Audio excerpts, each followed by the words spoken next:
নমস্কাৰ বন্ধু বান্ধৱীসকল, আপোনালোক আটাইকে বনসাই এণ্ড গাৰ্ডেনিং চেনেলৰ পৰা মই প্ৰকাশে স্বাগতম জনাইছোঁ। আজি মই আপোনালোকক এই ভিডিঅ'টোৰ জৰিয়তে পাকৰি গছৰ মিনি বনসাই কেনেকৈ কৰিব পাৰি আৰু ইয়াৰ ৰিপটিং, প্ৰুনিং, ৱায়াৰিং কৰি দেখুৱাবলৈ চেষ্টা কৰিম। আহক অলপ পলম নকৰাকৈ আমি ভিডিঅ'টো আৰম্ভ কৰোঁ।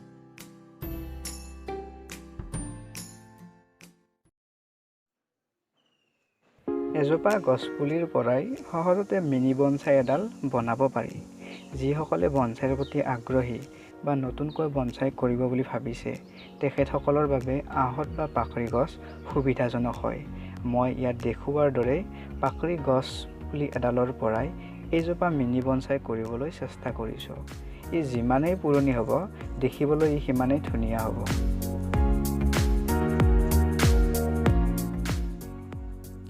বছৰত এবাৰ অৰ্থাৎ প্ৰতি বছৰে বহাগ মাহৰ আগত বনসাই ৰিপট কৰিব লাগে আৰু ঠানিবোৰ চাই চিতি কাটি দিব লাগে। এইখিনি সময় উপযোগী হয়।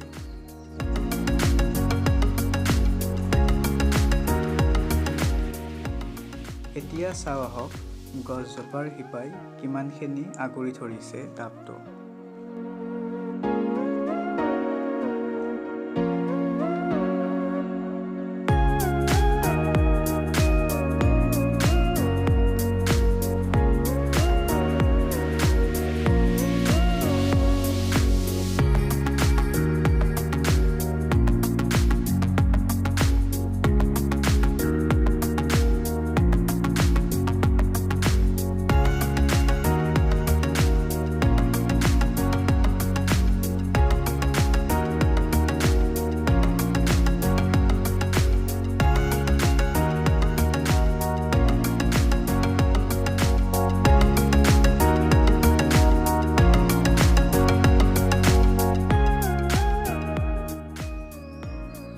আপোনালোকে দেখিছে ইয়াত নতুন নতুন শিপা ওলাইছে।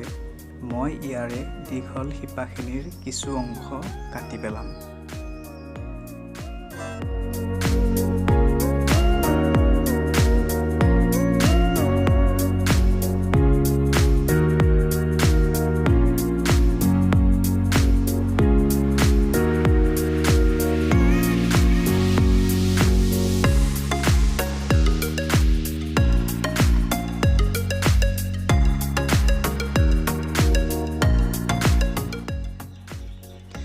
গছডালৰ এই খাই শিপাডাল মই যিমানখিনি পাৰোঁ ইয়াত কাটি দিয়াৰ কাৰণে চেষ্টা কৰিম। আৰু বনসাইৰ এটা গুৰুত্বপূৰ্ণ কথা হ'ল যে খাই শিপাডাল ৰাখিব নালাগে।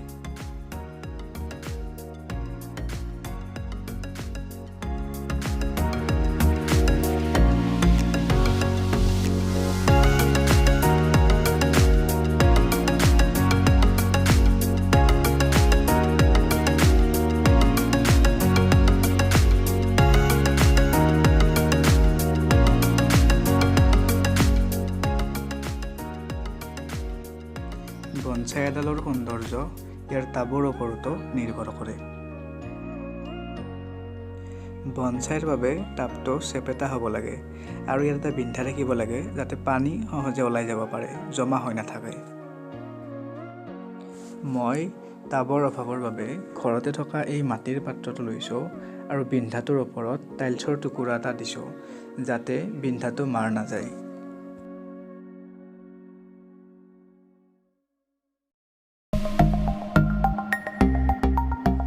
এতিয়া গছডালৰ এই ছাইডটো মই ফ্ৰণ্ট ছাইড হিচাপে ঠিক কৰিছোঁ আৰু গছজোপাক মই এনেদৰে ৰখাৰ কাৰণে চেষ্টা কৰিম।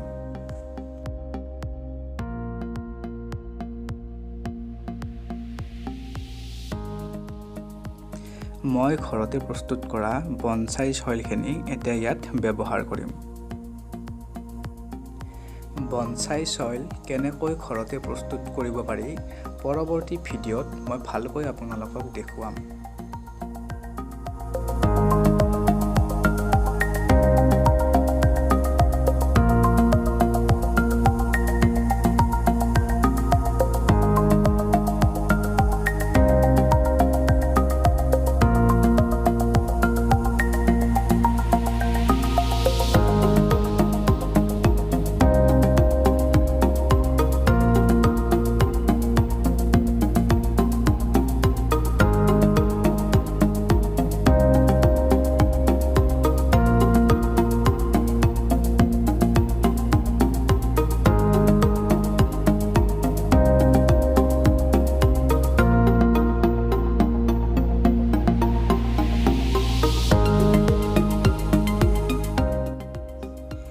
এতিয়া গছজোপা আৰু মাটিখিনি ভালদৰে ভিজাকৈ পানীৰে স্প্ৰে কৰি দিছোঁ।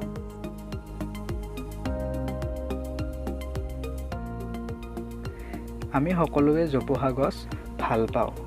ময়ো মোৰ এই গছডালক জোপোহা কৰিবলৈ ইয়াৰ প্ৰতি বছৰে ঠানিবোৰ কাটি আছোঁ আৰু এতিয়াও মই আপোনালোকক এটা ঠানি কাটি দেখুৱাম আৰু তাৰ পৰাই নতুন পোখা ওলোৱাৰ সম্ভাৱনা আছে। ঠানি কাটিলে কি হয় যে এডাল ঠানি কাটিলে তাৰ পৰা দুডালৰ পৰা চাৰিডাল, চাৰিডালৰ পৰা আঠডাল এনেকুৱাকৈ গছডাল জোপোহা হয়।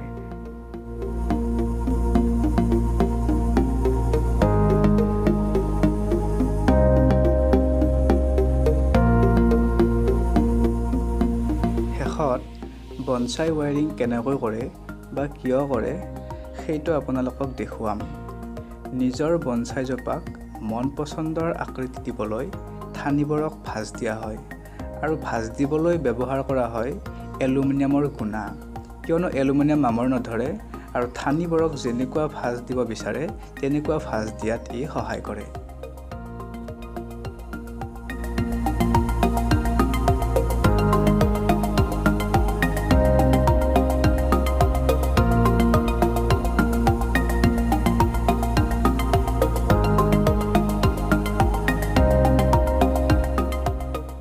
মনত ৰাখিব, ৱায়াৰিং কৰোঁতে ঠানিটো বাওঁ হাতেৰে ধৰি ল'ব লাগে আৰু সোঁ হাতেৰে গুণাডাল মেৰিয়াব লাগে।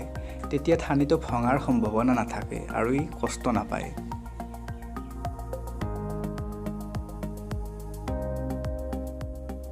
ঠানিটোত গুণাডাল মেৰিয়াওঁতে অলপ ঢিলাকৈ মেৰিয়াব লাগে, তেতিয়া ইয়াত দাগ নপৰে বা কোনো চিন বহি নুঠে ঠানিটোত।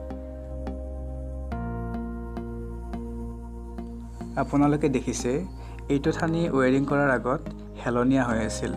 ৱায়াৰিঙৰ সহায়ত মই এই ঠানিটো অলপ ওপৰলৈ থিয় কৰাই দিলোঁ